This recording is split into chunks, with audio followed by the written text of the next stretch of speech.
Okay, I think let's go ahead and get started. I see more people still coming in. My name is Charlie Nunn. I'm at Duke University, and I run the Triangle Center for Evolutionary Medicine. And this is Club EvMed. This is our semi-regular meeting in which we hear about the latest in research in evolutionary medicine and associated areas of research. And we just try to find a way to present the latest findings and also have an opportunity to discuss them. And so we typically have a pretty fairly short or kind of half-length presentation with plenty of time for questions and comments.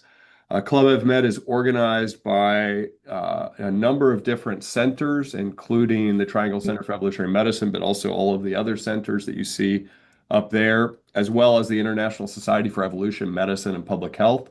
I want to call your attention to the Society's journal, Evolution Medicine and Public Health. Please consider submitting articles to the journal, and also to our annual conference, which is July 28th to 31st in Kiel, Germany. And we have a great program. You can check that out. And I hope a lot of you are going to be there. And if you're not, if you haven't signed up yet, I hope you will consider it.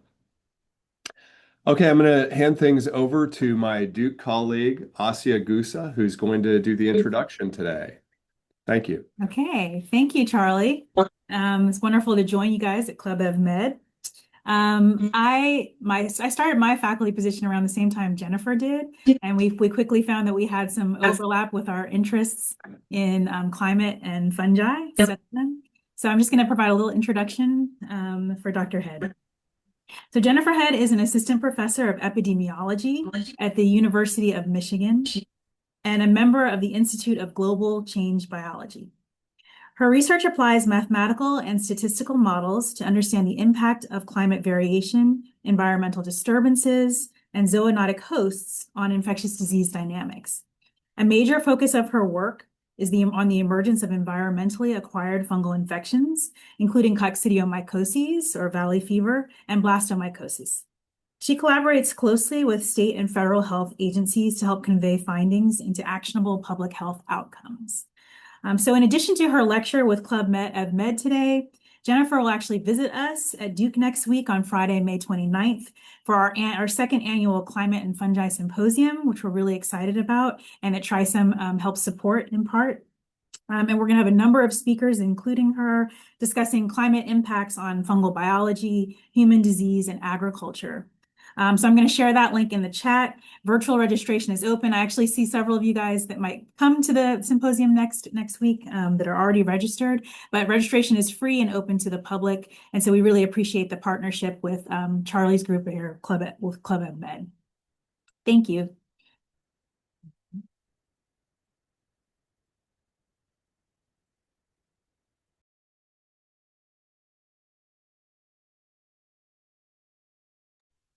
Can you all hear me okay now?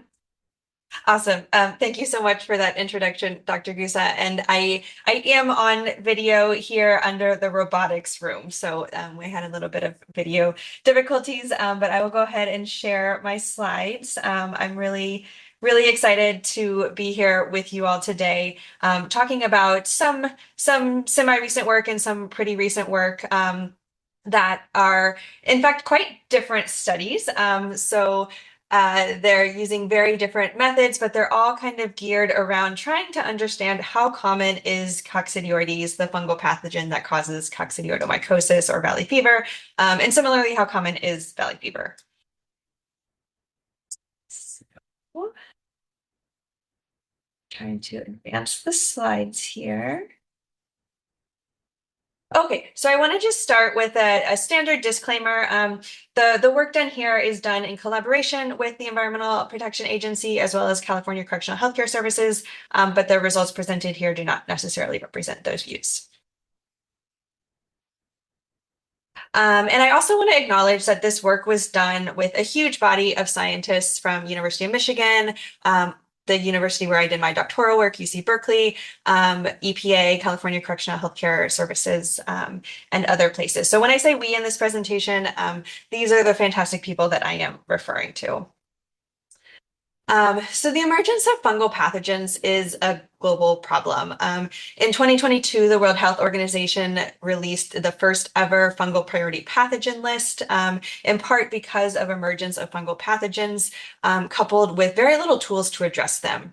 Fungal pathogens, by and large, have seen expanding geographic ranges. There is concern that, and hypotheses that they could be evolving tolerance to heat.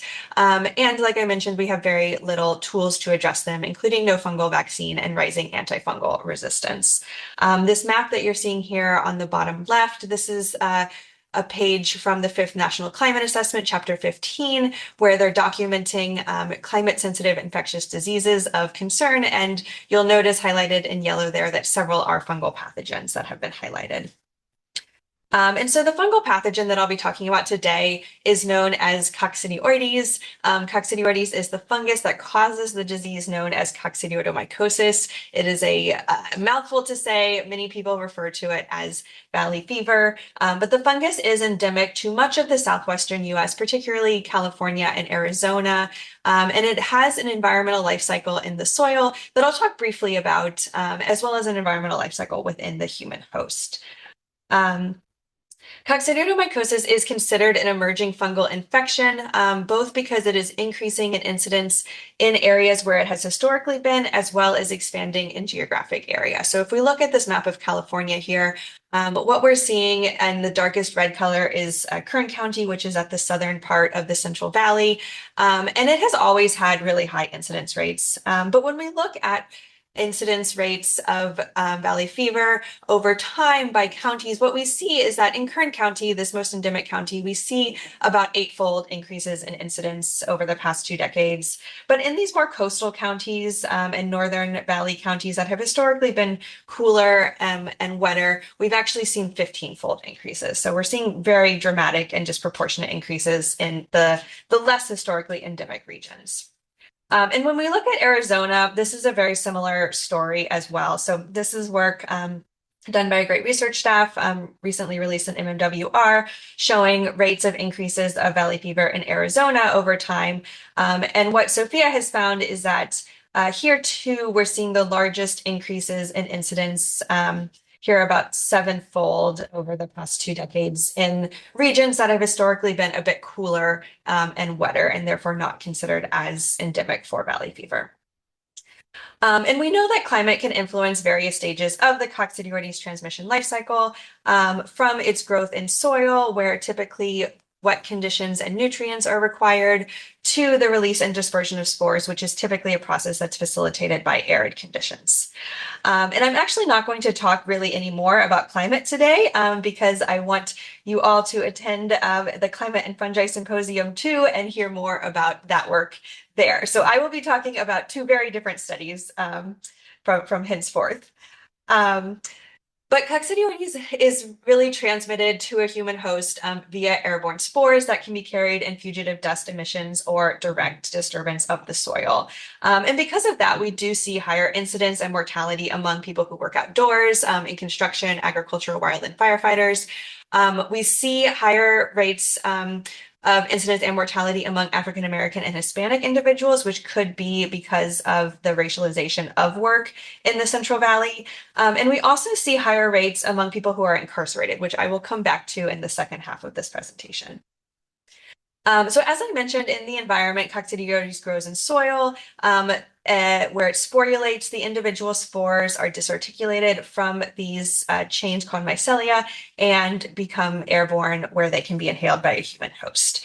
And it's estimated that about 60% of people who are infected will have symptoms, primarily respiratory symptoms, although it could disseminate to other parts of the body, causing quite severe chronic disease. A fraction of those with symptoms will seek healthcare. Another fraction will receive diagnostics, and then another fraction will be reported to surveillance. So because of this, we know that there is pretty substantial underreporting of disease. We're losing people at each stage of this process.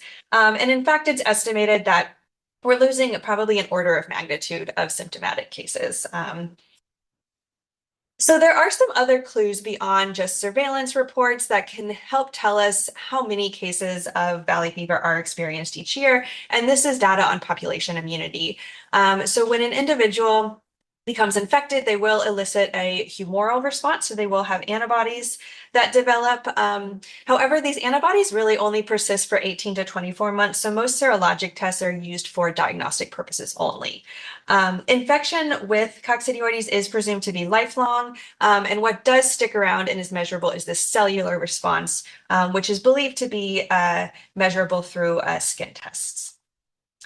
And so one of the reasons why I enjoy working in coccidioides and understanding valley fever is because the whole system is really unknown in a lot of ways. It's sort of like a puzzle where we're actually missing a lot of the puzzle pieces. So some of the puzzle pieces that we're missing include how common coccidioides is in soils of different areas.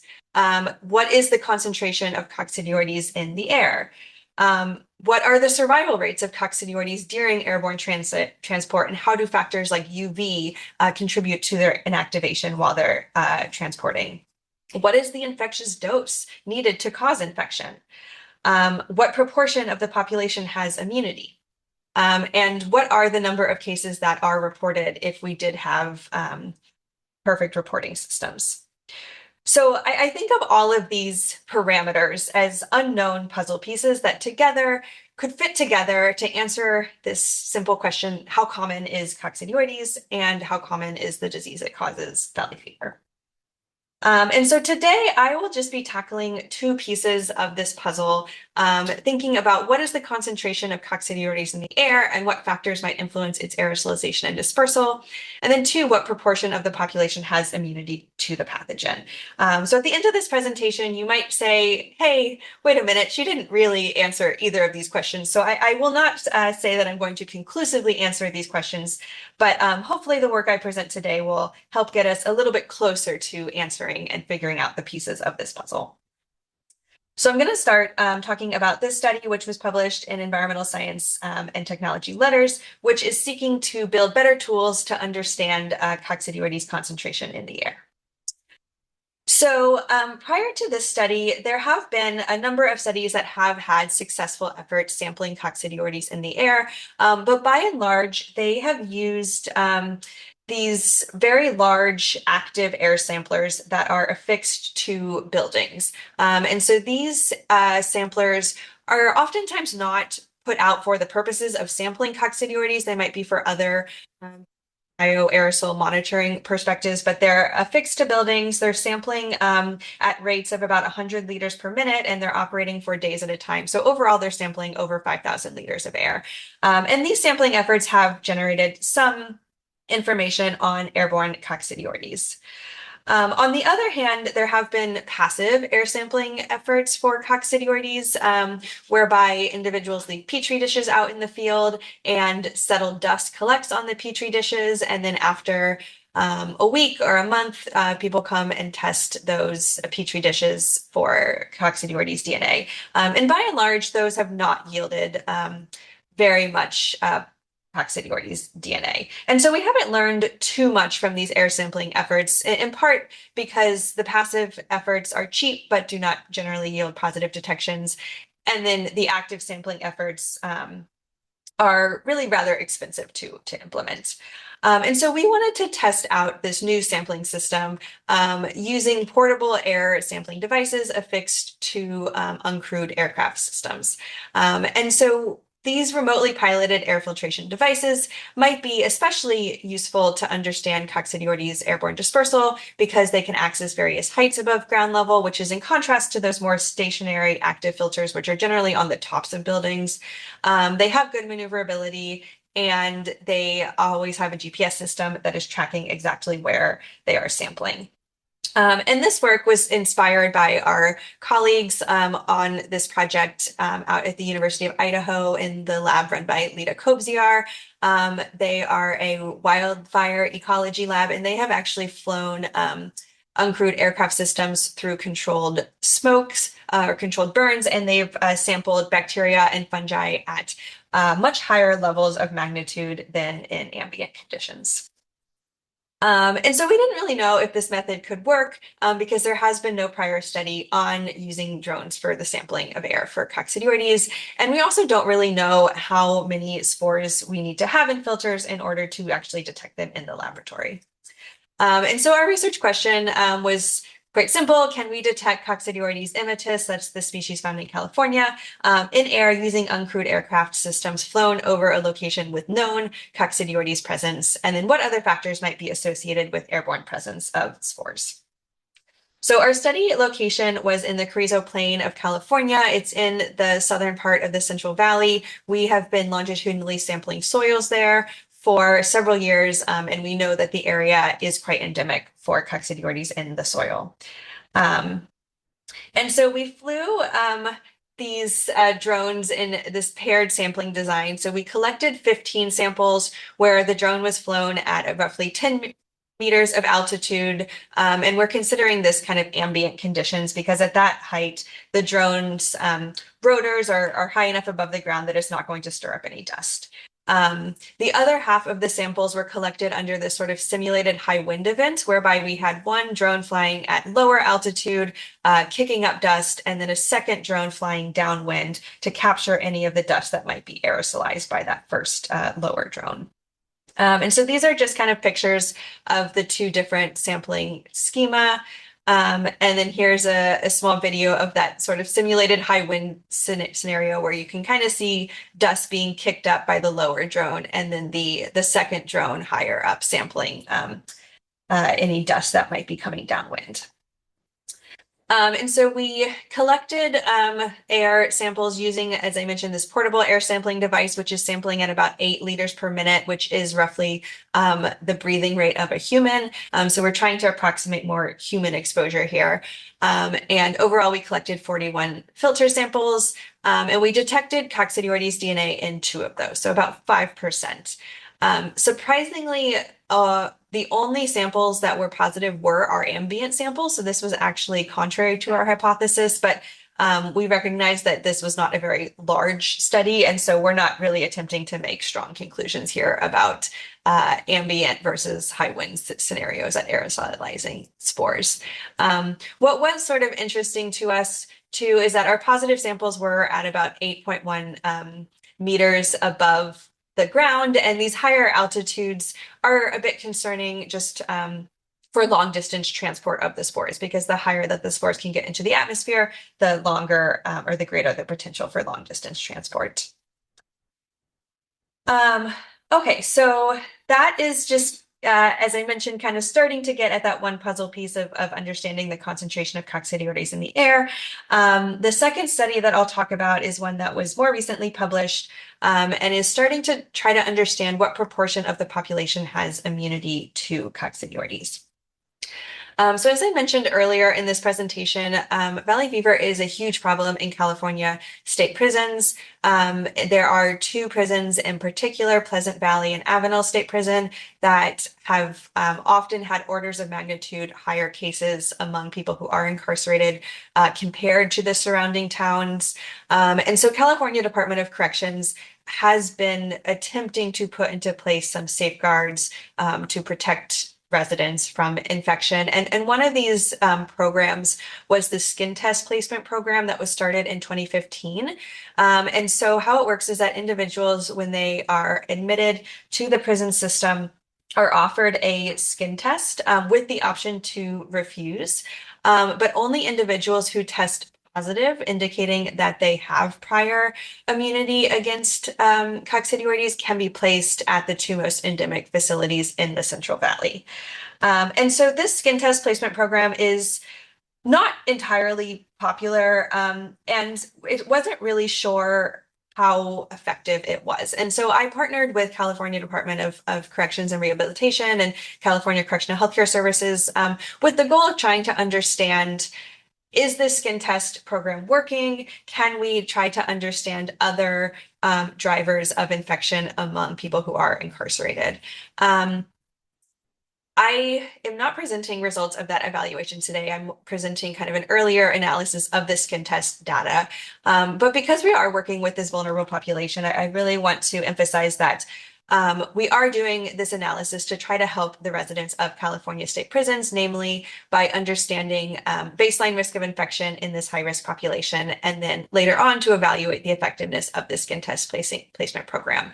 However, I think the results that I'll share today are also useful for understanding the disease in the general population, including producing estimates that might help us understand the true burden of disease, and then later on identify disparities hidden by differential healthcare seeking, understanding the size of the susceptible population as this disease expands, and then preparing for vaccine trials where we will need to understand the proportion of the population with natural immunity. So one of the challenges with population immunity for valley fever is that many of our last estimates for many of US counties are from the 1950s, in which there were these large-scale skin test surveys that were enacted largely in students and military recruits. So not a very representative population and quite out of date. Estimation of prior immunity is challenging because, as I mentioned, serologic tests cannot be used to establish prior infection. And so the tool that's available to us is a skin test, which of course has logistical challenges because you have to implement it and then read it again 48 hours later. The skin test that was used in these earlier studies was actually discontinued in 1999, and a new one was introduced in 2014. And it is this new test that California Department of Corrections is using. However, this new test has not been widely evaluated to understand how it performs in this population. And so our two research questions was, what is the sensitivity and, just the sensitivity of the skin test in this population? And then what is the prevalence of prior infection by age and county of prior residence among males entering California prisons? And we're only dealing with males here because the skin test placement program is actually only relevant for all male prisons. So overall, since 2015, over 150,000 individuals have been tested by the skin test. And of these, about 5.5% were positive. So in order to estimate test sensitivity, we wanted to calculate the proportion of people who truly were cases who truly had valley fever before, who were skin test positive. And so we needed to come up with some sort of definition of who truly had valley fever before in their life. And so as our definition, we looked at anyone who showed up in the surveillance record prior to being skin tested. And so this would be the correctional facilities skin surveillance record. And so we found that there were 688 individuals who received the skin test and who had a prior record of confirmed infection in the prison surveillance record. And of these 688 individuals, 333 were positive. So this computes to a sensitivity of just under 50%. So really quite low sensitivity here. Next, we applied a catalytic model to establish how the proportion of the population who is immune changes over time with age. A catalytic model is useful because it models the flow of individuals from a susceptible compartment to an immune compartment. And for an immunizing disease such as valley fever, once individuals become infected, they stay in that immune compartment. The rate of movement between the susceptible and the immune compartment is modeled by this lambda parameter here, which is known as the force of infection. Practically, it is the probability or the rate of infection per year. And the number of susceptible individuals who will become infected per year. And it can vary by age. And so for an immunizing disease like valley fever, when you plot the proportion of individuals with prior infection on the y-axis against age on the x-axis, what you should expect to see is that the proportion with prior infection will continue to increase by age because individuals cannot lose their immunity.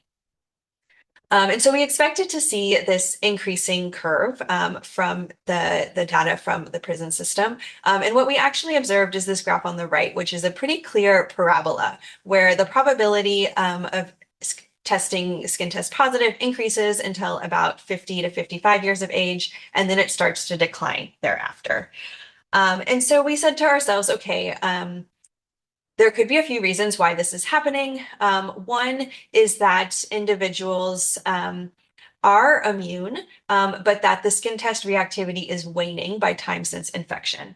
This has not previously been documented for the coccidioides skin test, but it is well documented for the tuberculin skin test, whereby an individual after, say, 10 years of being infected will actually lose their ability to react. The other potential explanation for this is immunosenescence, which is that older individuals are not reacting to the skin test as well as younger individuals, and so they have lower sensitivity. And so we took this simple catalytic model that you saw on prior slides, and we added another box to it, which is an unobserved immune box. So now individuals can move from a susceptible to an immune compartment. They are immediately partitioned into either an observable immune compartment where they will test positive by the skin test, or an unobserved immune compartment. And that partitioning is based on the sensitivity of the test, which we set up to vary by age. And then once individuals, or any individual who's in the observed immune compartment, meaning they skin test positive, can move to the unobserved immune compartment at a rate specified by R, which here is akin to the rate that the skin test reactivity wanes. Yeah, and so as I mentioned, we are accounting for both imperfect test sensitivity by age, as well as waning of test reactivity by time since infection. And so once we fit those models, we arrived at the curves that I'll walk you through here. So what you're seeing here on the x-axis is age, on the y-axis is percent. So it's either percent skin testing positive or percent that we are estimating to be immune. The dots are showing the actual data. So the number of the percentage of individuals by age who are skin testing positive. The solid line is showing our model fit to the skin test data. So it's the fit in this observed immune compartment. And then the dotted line is our estimates of who actually is in both the observed immune compartment and the unobserved immune compartment. So the dotted line is representing overall immunity, at least our estimates of it.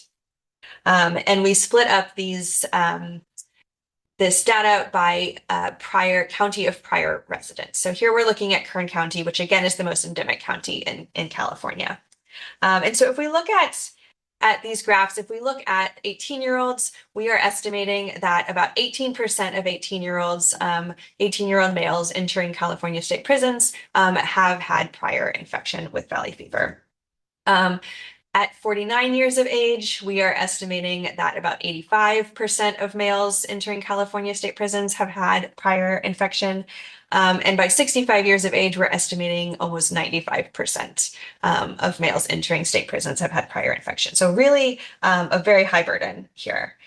On average, we're estimating that there are about 55 new infections per 1,000 susceptible male individuals annually coming from Kern County.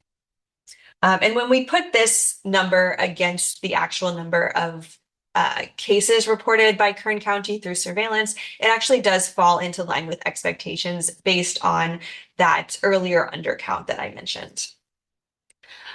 We looked at other regions as well. So this is showing the San Francisco Bay Area region, which is less endemic. But even in this region, we're estimating that about 17% of the males entering California state prisons would have prior infection by the time that they are 65 years of age. And on average here, we're estimating about 3.6 new infections per 1,000 susceptible individuals annually.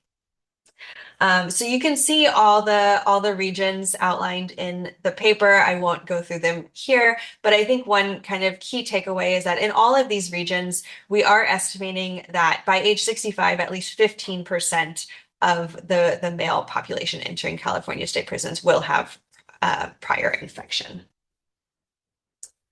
And so we plotted the estimated prevalence of prior infection among adult males by county, just to see how it looked spatially. What we're seeing here is not terribly surprising. Highest prevalence of prior infection among Kern County, followed by the counties above it, and then some of the surrounding counties.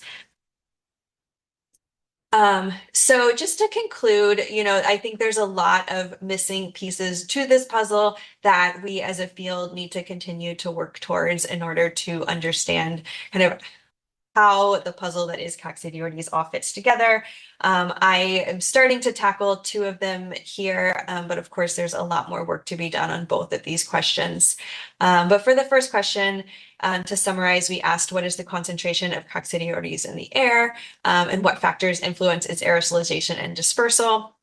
And so here our objective really was to examine new technologies for monitoring airborne coccidioides. And we found that in an area with known coccidioides in soils, about 5% of samples collected in ambient condition contained coccidioides DNA.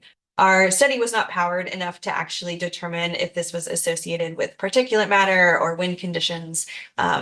But I think by and large, what we've shown from the study is that these portable air filtration devices that are sampling at roughly breathing rate can pave the way for future airborne exposure studies that are lower cost than some of these prior studies that are using very large active air samplers. And in the second study, we asked what proportion of the population has immunity to the pathogen. Specifically, we were interested in adult males entering California state prisons. And we found that for all the regions in our study, the estimated prevalence of prior infection among males entering California state prisons reached 15% by age 65. However, we did document that the skin test may be unreliable at the individual level owing to the waning of reactivity by time since infection, which leads to its sensitivity of the test being only about 50%. Again, this had not been previously documented for the coccidioides skin test, but it has been documented for the tuberculin skin test. And so we do need new tools to evaluate population immunity. And down the line, we hope that this, or we are planning to evaluate this and other prevention measures in California state prisons. So again, I just want to acknowledge the large body of people who have contributed to these studies, and I will thank you all for your time, and I'm happy to answer any questions. Okay, thank you, Jennifer. That was great. Very interesting. And I'm looking forward to seeing the part 2 at Duke next week involving climate change and health. We're getting a little bit of feedback. Okay, Yeah, that was mine. Sorry. Okay, we have time for questions. Any questions out there? Asia, it looks like you have a I question. do have a question. Thank you so much. That's very interesting, and especially I didn't realize the incidents in prisons. Can you speak a little bit about talking about the being infected with cocci versus being symptomatic? And when you say that it's a problem in the prisons, are folks actually experiencing more symptoms, or you just can you speak on that? Like, could there be stress associated with it that might be activating, more symptomatic? Can you just speak a little bit more on that?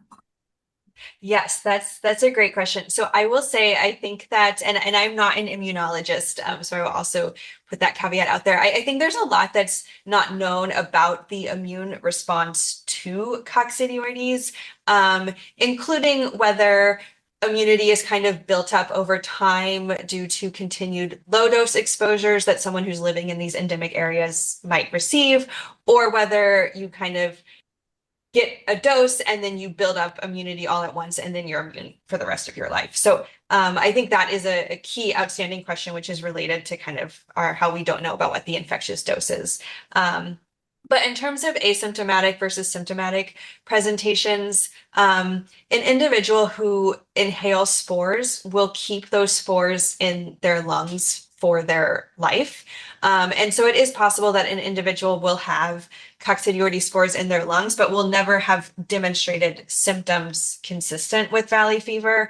And those are considered asymptomatic infections. It is possible that those individuals could have reactivated infection down the line if they become immune compromised for any reason, but mostly those individuals who are able to contain the spores in their lungs without symptoms are considered the asymptomatic ones. And it's estimated that about 60% of cases are that. And that's really based off of people who do test positive by these antibody tests or skin tests, but never report having symptoms consistent with valley fever.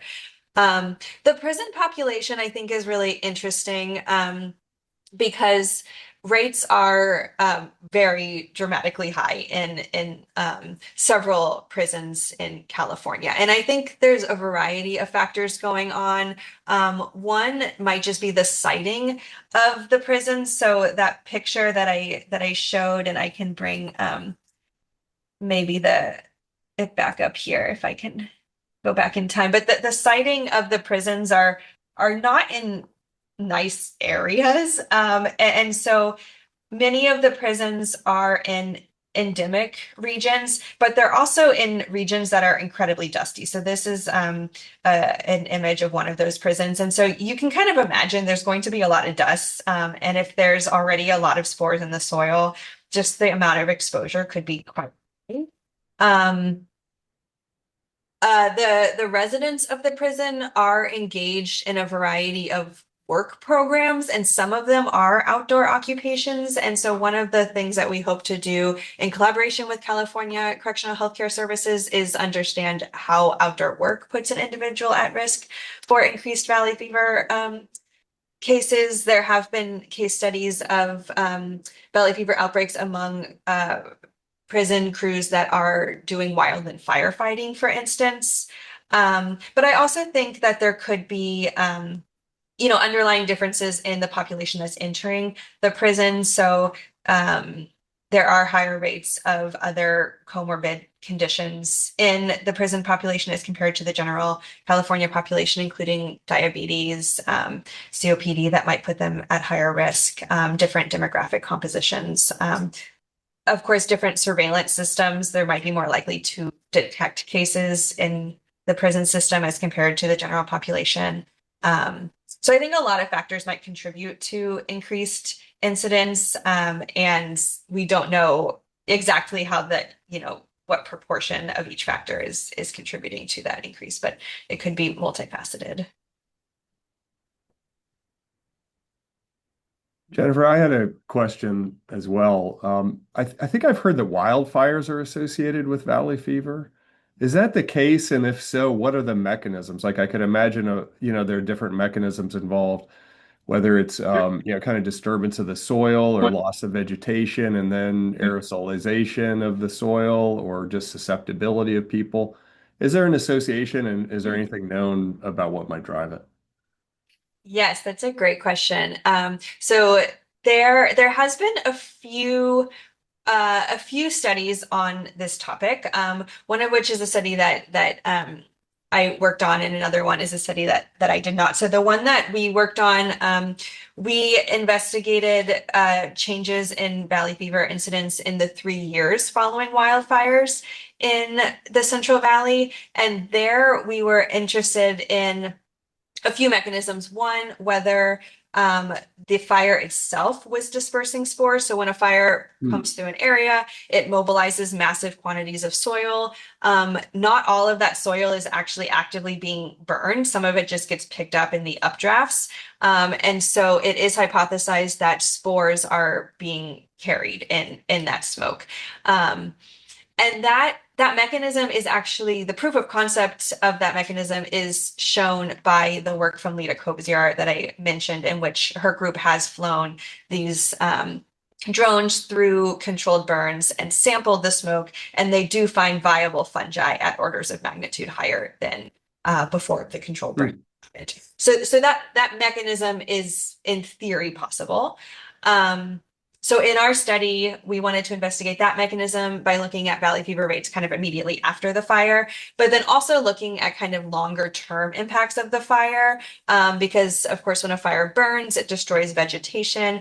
It's destroying kind of the crustal connectivity of the soil, the root networks, and so it's making soil more erodible in the longer term. And so we were interested in that. And so in our study, we had I think 18 fires that we looked at, and we used a synthetic control approach to look at incidents before the fire and then look at incidents after the fire and compare it to a counterfactual situation of what we thought the incidents would have been had the fire not occurred. And we found that on average, fires were not associated with increased incidents. However, 3 of the fires were, associated with increased incidence. And these three tended to be larger fires, occur near population centers, and occur in areas that were already known hotspots for valley fever. So I think from that, it kind of showed us that, at least in California, where a lot of the fires happen are more kind of forested regions that are not necessarily where we think Coccidioides lives to begin with. But that it's plausible that if a fire happens in the right spot where Coccidioides is and people are living, then you could have cases. The other epidemiologic study was one looking at hospitalization rates for valley fever and exposure to wildfire smoke. So that was just looking at kind of the first part of that hypothesis of how fires spread. And they did find elevated rates of valley fever among hospitals that were smoke exposed. So I think it's possible. There's definitely case studies of outbreaks among wildland firefighters, but those are generally people who are not actually fighting the fire, but are actually like digging fire breaks. And so they're probably getting it from the soil rather than the smoke itself. That's great. William, did you have a question? Yes, I do. And then Trevor after that. Go ahead, William. Very interesting and thorough evaluation. I just have a comment and then a question. So I'm a physician, and I recall quite vividly during the early days of the AIDS epidemic when I was in practice in the Bay Area, we saw several cases of coccidioidomycosis meningitis in these immunocompromised individuals in those days. And so I would imagine that even these latent infections may be reawakened in people undergoing organ transplantation or other types of immunosuppression, since at least the exposure has seemed so ubiquitous. But my question to you is, since this is an organism endemic to this region, are there any data regarding sort of the descendants of the indigenous populations in Southern California compared to those of the rest of us who are new to California and were never really exposed to this pathogen? I would imagine that there are populations who've been in this area for thousands of years and may have acquired some innate resistance that has kept it from being a health problem.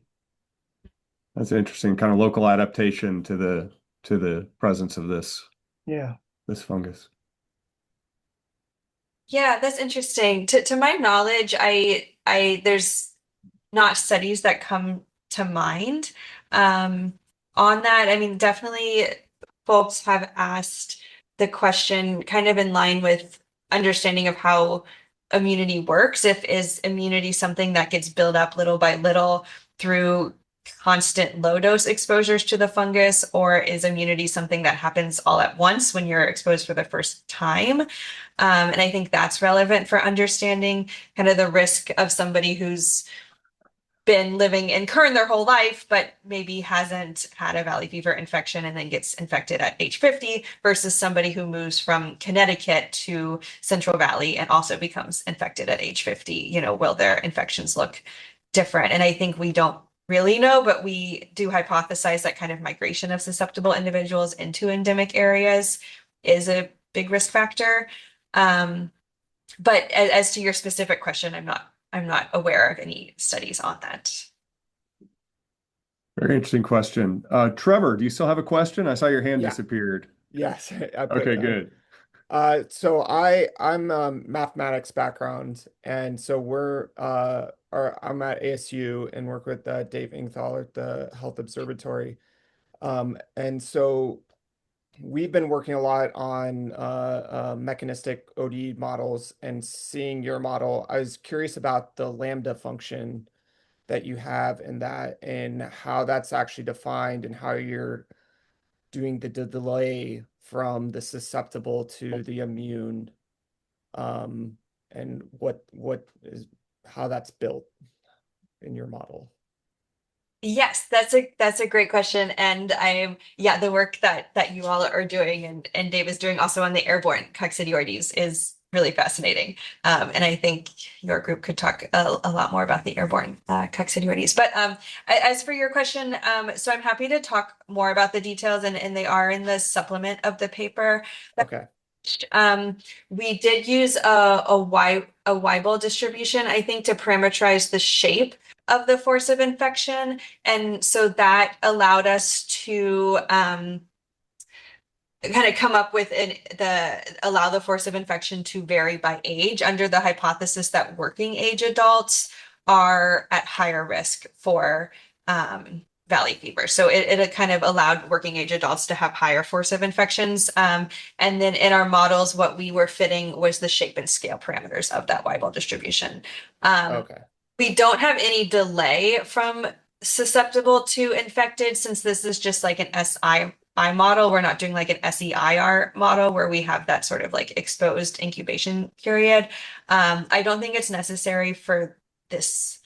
Was it infected, or was it because in your model is immune, so I associated that more with like a recovered type compartment as opposed to an infected compartment. Is that interpreting that wrong?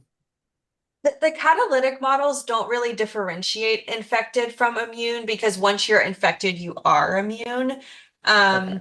So it's sort of the same in this catalytic model construct. But you're right in that the eyes are they're not active infections. They could be active infections, but they could also be active and recovered, or historically active and now recovered. The one other thing I was going to say is there's a coccidioides study group that meets in UC Davis in August for people that are interested. And I can put the link in the chat here too. But this is a great presentation. Thanks, Trevor. Yeah, please do put that link in there. That'd be helpful. Okay, Charles Mitchell, question, comment. Thanks for the interesting talk. You at the start, you mentioned you'd done some climate-related work, but you didn't want to get into it because you'll be speaking on it at the upcoming Climate and Fungi Symposium. As someone who's interested in that topic but can't make this year's symposium, would you be willing to give a brief tease as to the overall idea or topic? Yes, for sure. So maybe I can bring up kind of the same slide decks. I won't pull out a different slide deck at this point, but I will just go back to kind of the life cycle. So one of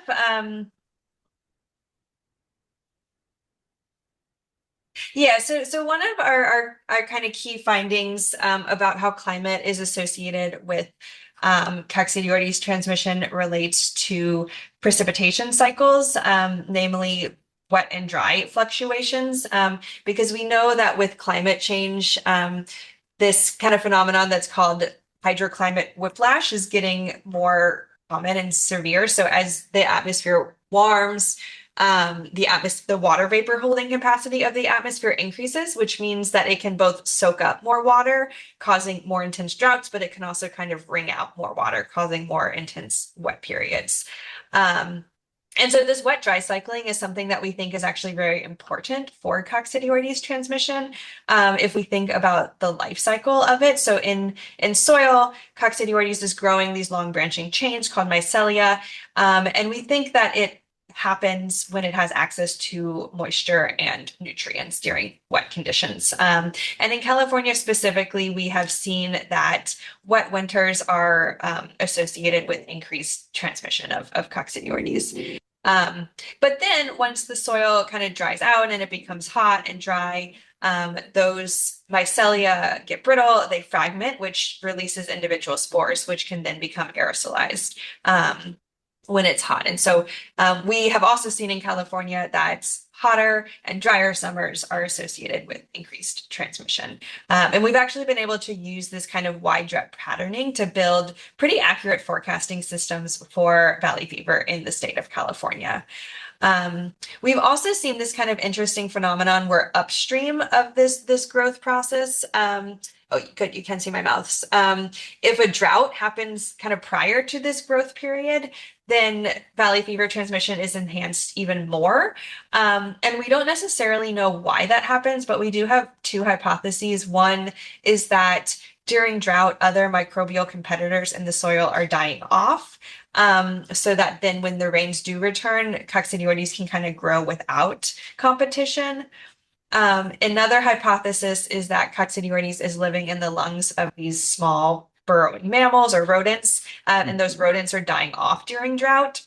And then when the rains return, the spores that are in the lungs of the rodents are given moisture to grow. And now they're in this like carcass, which is a great keratin source, and they can use that as their substrate for growth.